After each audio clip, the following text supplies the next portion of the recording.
أعوذ بالله من الشيطان الرجيم بسم الله الرحمن الرحيم وما كنت ترجو أن يلقى إليك الكتاب إلا رحمة من ربك فلا تكونن ظهيرا للكافرين۔ اور آپ یہ امید نہ رکھتے تھے کہ آپ پر کتاب اتاری جائے گی مگر آپ کے رب کی جانب سے رحمت ہے، چنانچہ آپ کافروں کے لیے مددگار نہ بنے۔ سورۃ القصص آیا 86۔ وَمَا كُنْتَ تَرْجُو أَن يُلْقَى إِلَيْكَ الْكِتَابُ، اور آپ یہ امید نہ رکھتے تھے کہ آپ پر کتاب اتاری جائے گی۔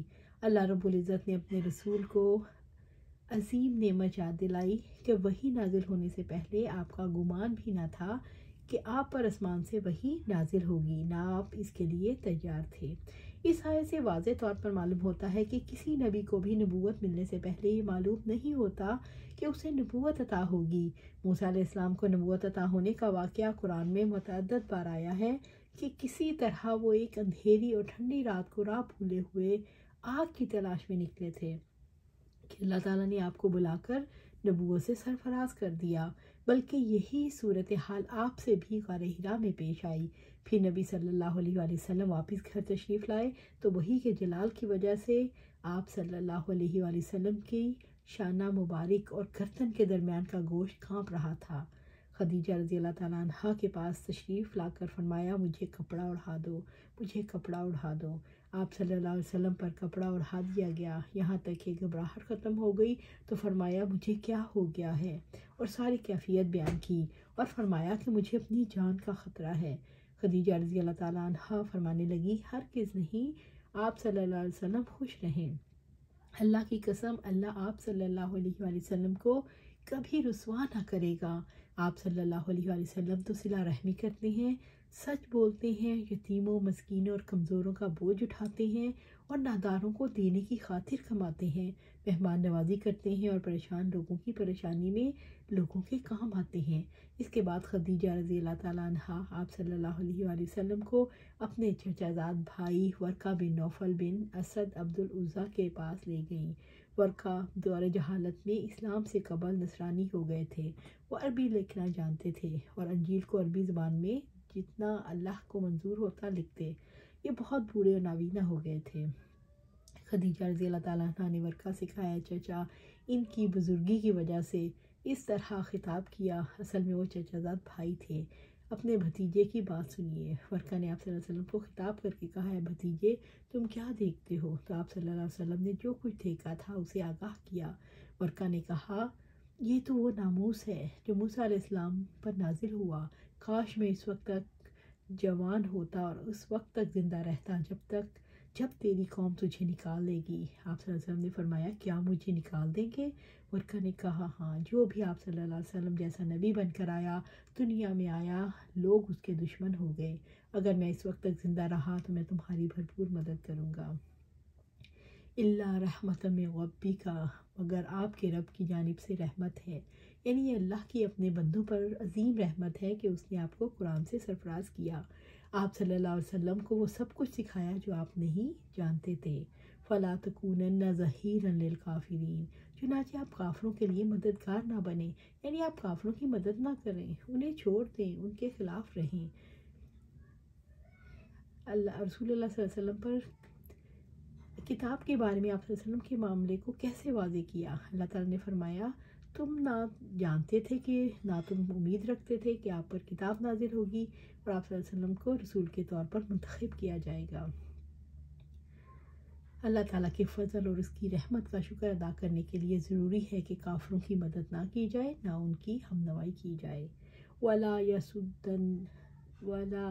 يَصُدُّنَّكَ عَنْ آيَاتِ اللَّهِ بَعْدَ إِذْ أُنزِلَتْ إِلَيْكَ وَادْعُ إِلَىٰ رَبِّكَ وَلَا تَكُونَنَّ مِنَ الْمُشْرِكِينَ، اور وہ آپ کو اللہ تعالیٰ کی آیات سے نہ روک دیں اس کے بعد کہ وہ آپ کی طرف نازل کر دی گئی ہیں، اور آپ اپنے رب کی طرف بلائیں اور آپ مشرکوں میں سے نہ بنیں۔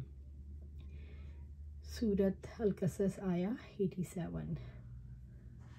وَلَا يَصُدُّنَّكَ عَنْ آيَاتِ اللَّهِ بَعْدَ إِذْ أُنزِلَتْ إِلَيْكَ، اور وہ آپ کو اللہ کی آیات سے نہ روک دیں اس کے بعد کہ وہ آپ کی طرف نازل کی گئیں۔ آپ صلی اللہ علیہ وسلم مشرکوں کی مخالفت کی پرواہ نہ کریں، وہ لوگوں کو سیدھے راستے سے روکتے ہیں۔ آپ اللہ تعالیٰ کے پیغام کو پہنچائیے، آپ کافروں کی خواہشات کی پیروی نہ کریں۔ وَادْعُوا إِلَىٰ رَبِّكَ، اور آپ اپنے رب کی طرف بلائیں، اللہ کی عبادت کی طرف لوگوں کو بلائیں۔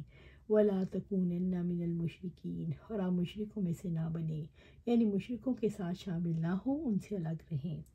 آیتوں کی تبلیغ سے روکنا، یعنی آیات سے مراد تبلیغ سے روکنا۔ اس سے مراد ایسی باتیں کرنا جس سے آپ کو اذیت پہنچے، جھوٹا پروپیگنڈا کرنا تاکہ لوگوں کے ذہن آیات کو قبول کرنے کے لیے تیار نہ ہو، لوگوں کے لیے دعوت و تبلیغ کے راستے میں رکاوٹ ڈالنا، سب اسی میں آتا ہے، یعنی آیات سے روکنا۔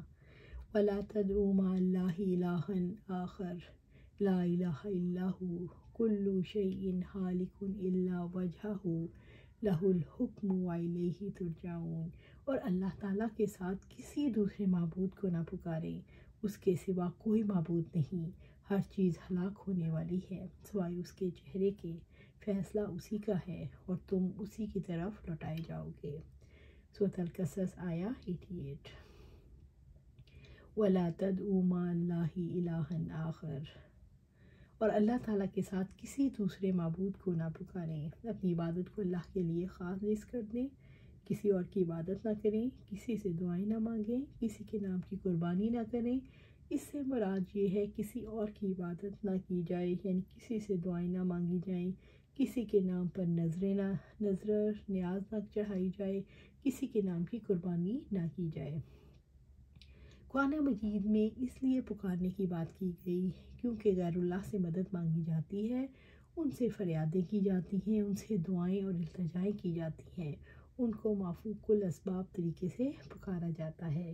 لا الہ الا ہو، اس کے سوا کوئی معبود نہیں، یعنی اللہ تعالیٰ کی کامل اور ہمیشہ باقی رہنے والی ہستی کے سوا کوئی ہستی ایسی نہیں جس کو الہ بنایا جائے، اس سے محبت کی جائے اور اس کی عبادت کی جائے۔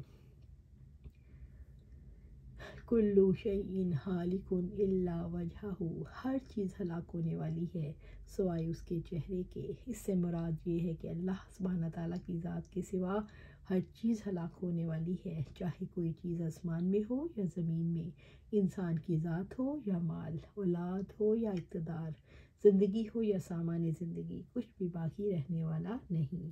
کلو نفس ذائقۃ الموت، ہر شخص نے موت کا مزہ چکھنا ہے۔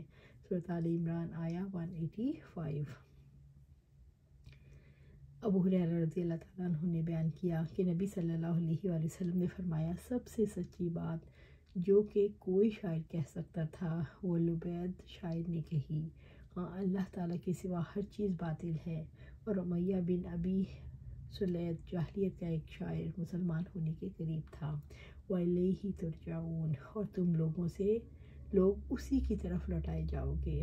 اللہ تعالیٰ کی طرف لوٹائے جانے کا سبب نیکیوں کو ان کی نیکی کی جزا دینا اور بریوں کو ان کی برائی کی سزا دینا۔